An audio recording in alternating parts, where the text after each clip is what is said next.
2 number की एक definition अनुगमन वेग या अपवाह वेग। बेसिकली हम इसको अनुगमन वेग के नाम से जानते हैं, लेकिन इसको अपवाह वेग भी कहते हैं। बोर्ड परीक्षा में अक्सर इस क्वेश्चन को पूछ लिया जाता है।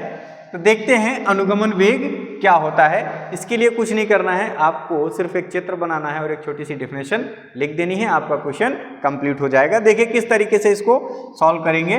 तो अनुगमन वेग समझने के लिए हम एक चालक तार ले लेते हैं। मान लीजिए ये हमारा क्या हो गया, एक चालक तार हो गया।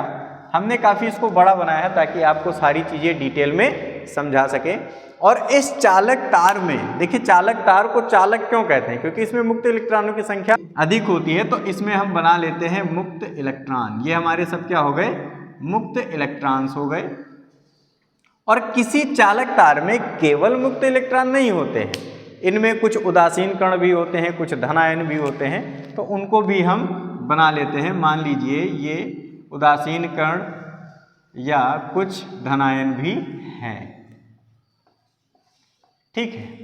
अब इस चालक तार के सिरों के बीच जैसे ही हम एक विभवांतर जोड़ते हैं, यहाँ पर हमने क्या किया, इस चालक तार के सिरों के बीच क्या कर दिया, एक विभवांतर स्थापित कर दिया। तो ये पॉजिटिव हो गया और ये निगेटिव हो गया। तो विद्युत धारा का प्रवाह किधर से किधर को होता है, प्लस से माइनस की ओर।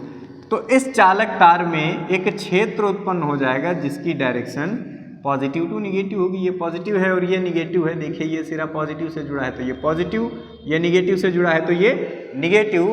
तो इस चालक तार में एक विद्युत क्षेत्र उत्पन्न हो जाएगा। परंतु जो इसमें मुक्त इलेक्ट्रॉन हैं उनकी दिशा या उनकी गति करने की दिशा इस क्षेत्र के विपरीत दिशा में होगी। किधर होगी, इस डायरेक्शन में होगी। क्यों होगी, उसके पीछे भी एक रीजन है। ये पॉजिटिव टर्मिनल है और मुक्त इलेक्ट्रॉनों पे निगेटिव चार्ज होता है, तो ये पॉजिटिव टर्मिनल मुक्त इलेक्ट्रॉनों को अपनी ओर अट्रैक्ट करेगा, आकर्षित करेगा। तो ये इस डायरेक्शन में आएंगे या आने का प्रयास करेंगे। तो होगा क्या, देखिए जैसे ही हमने इसके सिरों के बीच विभवांतर जोड़ा तो ये जो मुक्त इलेक्ट्रॉन थे इनको एनर्जी मिल गई। अब एनर्जी पाके ये तुरंत क्या करेंगे, इस डायरेक्शन में चलेंगे या चलने का प्रयास करेंगे। जैसे एनर्जी मिली वो बहुत तेजी से इस डायरेक्शन में चलने का प्रयास करेंगे। परंतु मार्ग में बार बार ये इन धनायनों से भी टकराएंगे और इन धनायनों से टकराते हुए वो अपनी ऊर्जा को निरंतर खो देंगे। यानी इनकी जो एनर्जी है, जो बैटरी लगने से इनको एनर्जी मिली थी, वो एनर्जी धीरे धीरे धीरे धीरे बार बार टक्कर होने की वजह से कम होती जाएगी। और जिस वजह से ये बैटरी इनको एक त्वरित वेग नहीं दे पाता है, एक बहुत तीव्र वेग नहीं दे पाता है।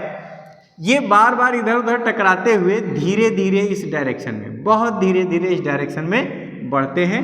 और इलेक्ट्रॉनों का बहुत ही अल्प औसत वेग ही क्या कहलाता है, अनुगमन वेग कहलाता है। और इसको Vd से प्रदर्शित करते हैं।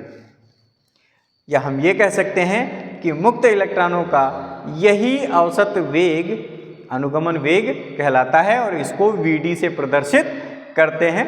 तो ये तो हो गया समझने की बात। अब हम लिखेंगे कैसे, डेफिनेशन कैसे लिखेंगे।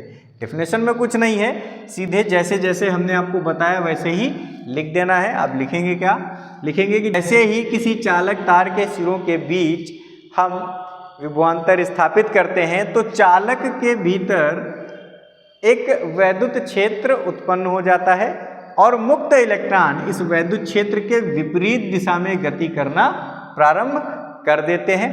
मुक्त इलेक्ट्रॉन गति करते हुए मार्ग में बार बार धनायनों से तथा उदासीन कण हैं उनसे टकराता रहता है और टकराते हुए एक त्वरित वेग ना ग्रहण करके या त्वरित वेग ना पाकर एक बहुत ही मंद वेग से गति करना प्रारंभ कर देते हैं। और इलेक्ट्रॉनों के इसी औसत वेग को हम अनुगमन वेग कहते हैं और इसको Vd से प्रदर्शित करते हैं। इसी अनुगमन वेग को हम अपवाह वेग भी कहते हैं। तो ये आपका डेफिनेशन हो गया अनुगमन वेग और अपवाह वेग का। तो आज की वीडियो में इतना ही, मिलते हैं अगले किसी इंपॉर्टेंट टॉपिक के साथ। तब तक के लिए जय हिंद, थैंक यू।